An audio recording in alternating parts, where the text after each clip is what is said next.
40 वर्षे या माणसाने स्वतःला कॅप्टन म्हणून मांडलं. तो सांगायचा की तो तुमचं भविष्य बदलू शकतो. पण आज SIT चौकशी दरम्यान तोच माणूस पूर्णपणे कोलमडून पडलेला आहे. प्रश्नावर प्रश्न विचारले जात असताना अशोक खरातने एक धक्कादायक वाक्य उच्चारलं, ज्याला आता SITने दुजोरा दिला आहे. तो म्हणाला, माझं मरण इथेच आहे. त्याची न्यायालयीन कोठडी 14 एप्रिलला संपत आहे. SITकडे तपास पुढे नेण्यासाठी आणि नवीन प्रकरणांमध्ये कोठडी मिळवण्यासाठी आता मर्यादित वेळ उरला आहे. प्रश्न हा आहे की ही खरोखरच एका आजारी मनाची भीती आहे की जामीन मिळवण्यासाठी केलेली ही एक नवी रणनीती आहे.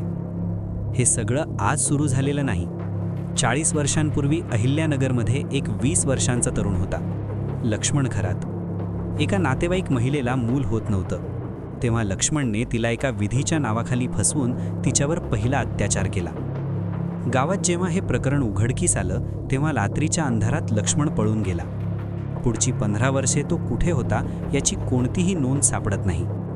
15 वर्षांनंतर तो थेट नाशिकमध्ये प्रगट झाला. आता त्याचं नाव होतं अशोक खरात.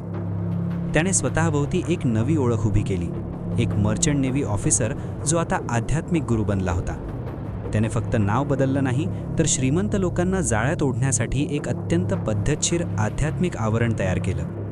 2022 ते 2025 दरम्यान तो महिलांना ओशानो जल पाजायचा. त्यात गुंगीचं औषध असायचं. महिला बेशुद्ध झाल्यावर त्यांच्यावर अत्याचार करून तुझ्या घराचं वाईट होईल अशी भीती दाखवून त्यांना गप्प ठेवायचा. 3ऱ्या प्रकरणात तर त्याने सर्व मर्यादा ओलांडल्या. ही महिला 7 महिन्यांची गर्भवती होती आणि ही त्याच्याच ऑफिसमध्ये काम करणाऱ्या एका कर्मचाऱ्याची पत्नी होती. पण हीच खरातची सर्वात मोठी चूक ठरली. त्या कर्मचाऱ्याने खरातच्या कॅनडा कॉर्नरमधील ऑफिसमध्ये एक छुपा कॅमेरा बसवला, ज्याने त्याच्या कृत्यांचे ठोस पुरावे रेकॉर्ड केले. हा डायग्राम बघा. SITला 100पेक्षा जास्त व्हिडिओ क्लिप्स, 11 गुन्हेगारी खटले आणि 8 बलात्काराचे FIR सापडले. 170 वेबसाईट्सवरून 4650 व्हिडिओ लिंक्स हटवाव्या लागल्या. हे संपूर्ण साम्राज्य पैशांवरही उभं होतं. नाशिक आणि पुण्यात 85 कोटींची मालमत्ता आणि 70 कोटींची बेनामी संपत्ती उघड झाली. त्या एका छुप्या कॅमेराने कित्येक वर्षांपासून सुरू असलेल्या या मोठ्या गुन्हेगारी सिंडिकेटचा पाया उघड केला. इतकी वर्ष ही यंत्रणा कोणाच्या पाठिंब्यावर चालत होती?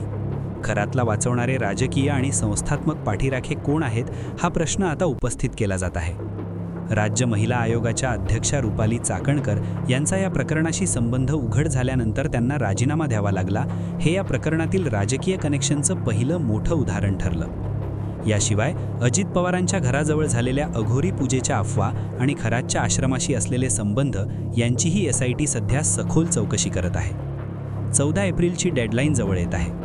SIT आपला तपास पूर्ण करून खरातला शिक्षा मिळवून देणार का, की हे राजकीय कनेक्शन त्याला वाचवण्यासाठी पुन्हा सक्रिय होणार, हा मोठा प्रश्न आहे. शेवटी प्रश्न एकच उरतो, अशोक खरातला एक बाबा म्हणून सूट दिली जाईल का, की एका गुन्हेगाराप्रमाणे त्याला कायद्याचा सामना करावा लागेल? या प्रकरणात खरातला जास्तीत जास्त शिक्षा मिळायला हवी का? तुमचे विचार कमेंट्समध्ये नक्की सांगा.